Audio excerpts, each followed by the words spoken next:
Hello everyone, this is Act 5 and my last video on the Julius Caesar series. The stage is set for the final showdown and a battle is in prospect. It is Philippi. The forces of Brutus and Cassius reach the plains of Philippi. A parley is held between the opposed generals before the battle. Brutus quips, "Words before blows, is it so, countrymen?" And that provokes a series of bitter and sarcastic exchange of words full of direct hits and innuendos. The supreme among them is Antonius' rebuttal to Brutus when he says, "You very wisely threat before you sting." Mark Antony thunders, "Villains, you did not so when your wild daggers hacked Caesar one after the other. You showed your teeth like apes and fawned like hounds and bowed like bondmen, kissing Caesar's feet, while damned Casca, like a cur behind, struck Caesar on the neck. Oh, you flatterers!" The heated arguments go on till they realize that the only way is to battle it out on the field, and Octavius challenges them to fight right then or come back when they are better inclined.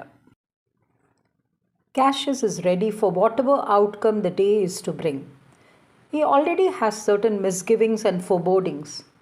It is his birthday that day, and he feels it could be his death day too.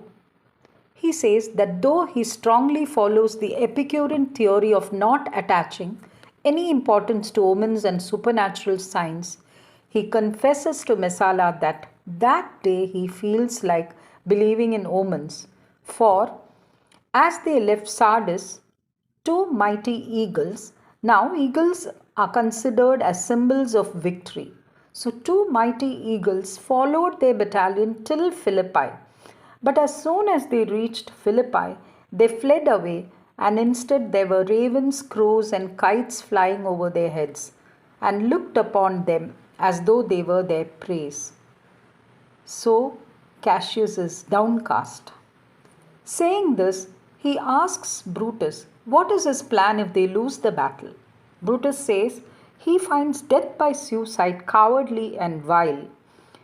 Cassius questions him, "Then, are you contented to be led in triumph through the streets of Rome?" Brutus quickly says, "No, no, think not that ever Brutus will go bound to Rome. He bears too great a mind. But the same day must end that work the Ides of March begun." They decide to take leave of each other and lead their respective armies. Brutus' farewell lines are iconic and evergreen. He says, "If we do meet again, why, we shall smile. If not, why then, this parting was well made."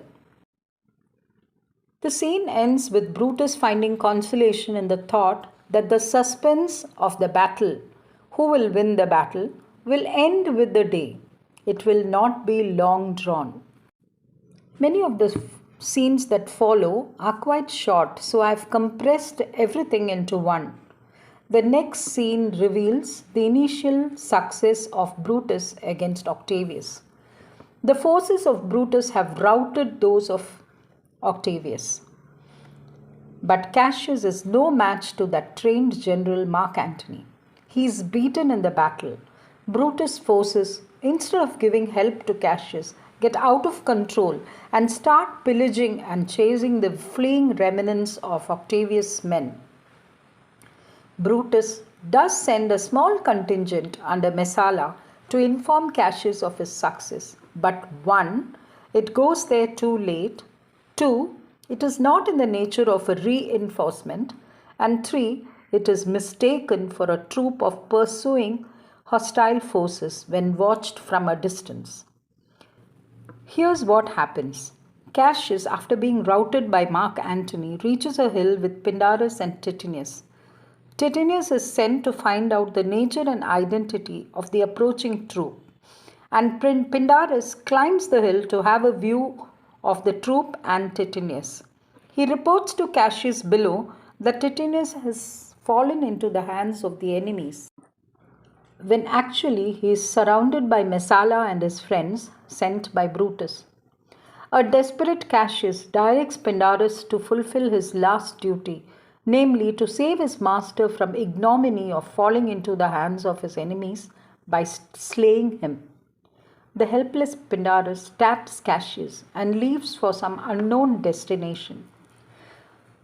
On his return, Titinius finds Cassius dead and moans. The sun of Rome is set, he says.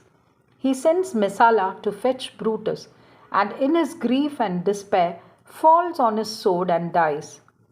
Brutus and Messala reach a little too late. Brutus looks at Cassius' body and exclaims, "The last of the Romans, fare thee well." A little later and a little further, Brutus sees Titinius dead and claims, "O Julius Caesar, thou art mighty yet. Thy spirit walks abroad and turns our swords in our own proper entrails." Mark Antony now turns to Brutus' troops. Brutus' men, among them Cato and Lucilius, give a good fight, but they are beaten. Lucilius is taken prisoner, mistaken for Brutus by Antony's soldiers. But when they take him to Antony, Antony of course recognizes that it's not Brutus, forgives Lucilius and takes him into his own service. Brutus, with a handful of friends, reach the shelter of a rock. Antonio's men are in close pursuit. Brutus knows that all is lost. If he is captured alive, only a disgraceful captivity is in prospect.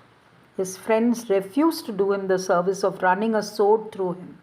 And then Brutus approaches Strato, his bondman, and tells him to hold the sword for him, falls on it, and dies.